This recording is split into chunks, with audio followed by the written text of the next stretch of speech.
உன்னோட முதல் வெற்றி நீ வாங்குற முதல் பரிசுலையோ நீ வாங்குற சர்டிஃபிகேட்லேயோ கிடையாது.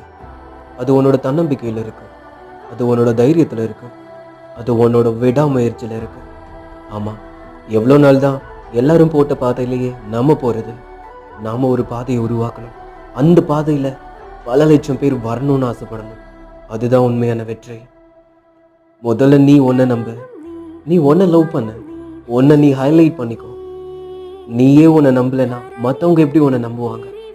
உன் மேலேயே உனக்கு லவ் இல்லைன்னா மற்றவங்க எப்படி உன்னை காதலிப்பாங்க? உன்னோட வெற்றியை யாரோ ஒருத்தர் தீர்மானிக்க கூடாது, அது உன்னோட தீர்மானமா இருக்கணும். நாம் சாக பிறந்தவர்கள் அல்ல, சாதிக்க பிறந்தவர்கள். நாம் அழ பிறந்தவர்கள் அல்ல, இம்மண்ணை ஆள பிறந்தவர்கள்.